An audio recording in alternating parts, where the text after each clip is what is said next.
Muling naging usap-usapan sa social media ang lumang video ni Alvin Aragon matapos nitong umamin na minsan niyang ninakawan ang R&B singer na si Chris Lawrence. Dahil dito, naglabas ng opisyal na pahayag si Chris upang linawin at ibahagi ang kanyang panig sa nangyaring insidente.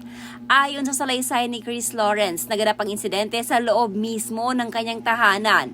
Ikinagulat niya ang nangyari, malinaw sa kanyang pahayag na labis siyang nadismaya sa pangyayari. Ibinahagi rin ni Chris na personal umanong humingi ng tawad si Alvin Aragon sa kanya matapos ang insidente. Inamin umano ni Alvin ang kanyang pagkakamali at nagsorry sa kanyang ginawa. Gayunpaman, hindi ikinalala ni Chris na dumating sa puntong labis ang kanyang galit.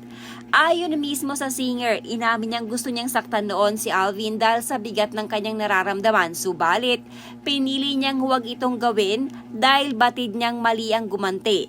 Mas nanaig umano ang kanyang prinsipyo at pagpapahalaga sa tama kaysa sa bugso ng damdamin. Pinili umano ni Chris na manahimik at ayusin ang issue sa pribadong paraan, ngunit ngayong muli na buhay ang usapin dahil sa pagkalat ng video, minabuti niyang magsalita upang mailahad ang buong katotohanan mula sa kanyang pananaw.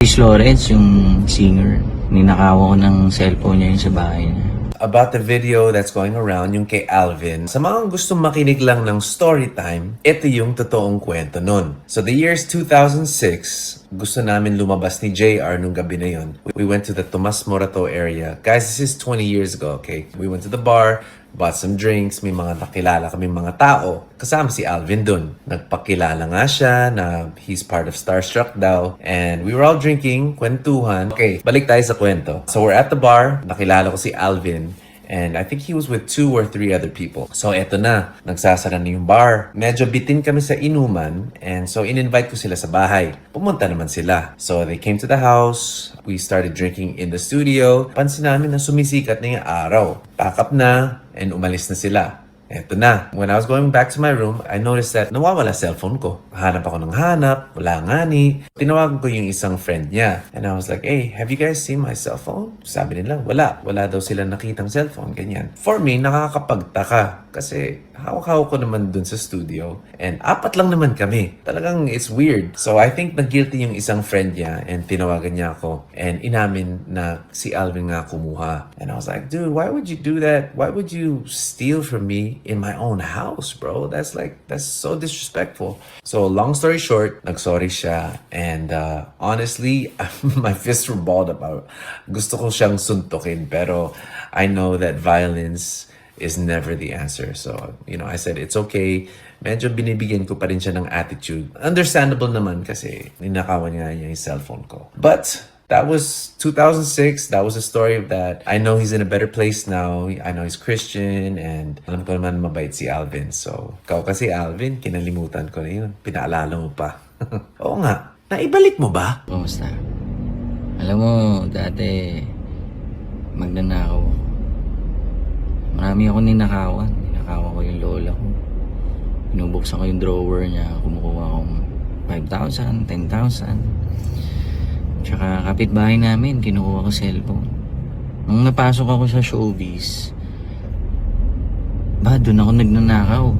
Nanakaw ako ng ng cellphone din. Si Chris Lawrence, yung singer.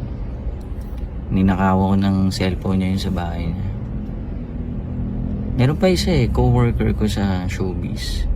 Kinuhanan ko siya ng almost 40,000 sa bahay niya. Yun, I spend money sa pagmomall, bili lang material things. Ganun ako kaloko-loko, katarantado. Magnanakaw ako. Until 2009, nakilala ko si Lord.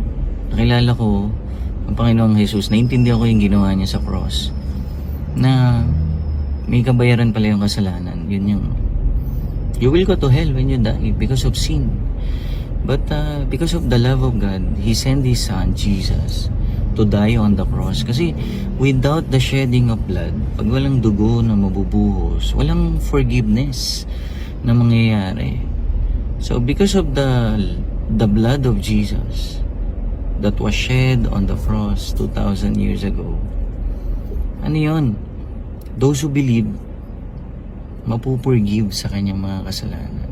Pinurgive ako ni Lord sa mga pagnanakaw na ginawa ko. At binago niya yung puso ko. Simula 2009, hindi na ako nagnanakaw.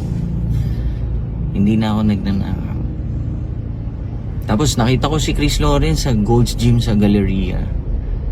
Pray ako, Lord, sabi ko, hingi akong tawad dito.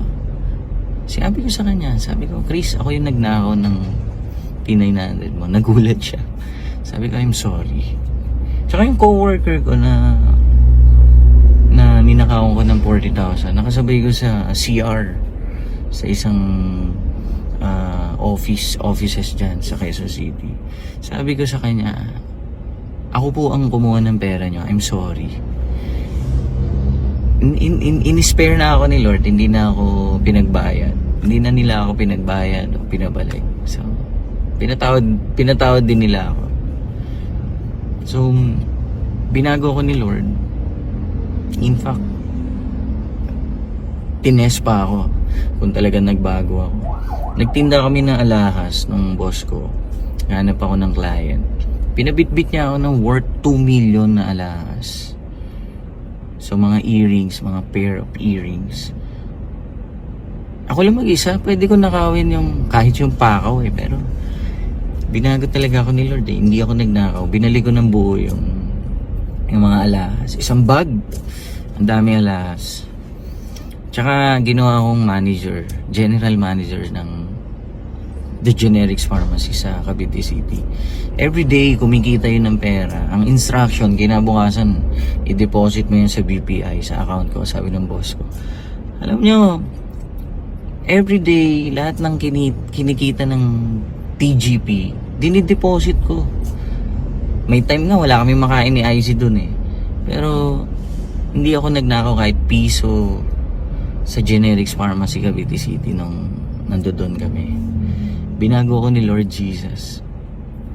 Wala akong ninakaw kahit naghihirap kami na asawa ko doon sa trabaho ko. So ikaw, kung malikot ang kamay mo o magnanakaw ka sa gobyerno, mapabarangay, mapa city hall o kung sa man department ng government, only the Lord Jesus can change your heart. God gave me fear of God. Tatakot ako kay God kapag tinetempt ako ni Satan magnakaw ulit. But hindi niya ako pinababayaan. The Lord giving me grace to overcome temptations. Ibigyan niya ako ng tulong at lakas. Kung ikaw magnanakaw sa work mo, sa family mo, naku po, ang good news ko sa'yo, pwede ka pang mabago. Pwede kang baguhin ng Panginoon. Simula 2009, ngayon 2024, hindi na po ako nagnanakaw. Yun lang, maraming salamat. God bless you.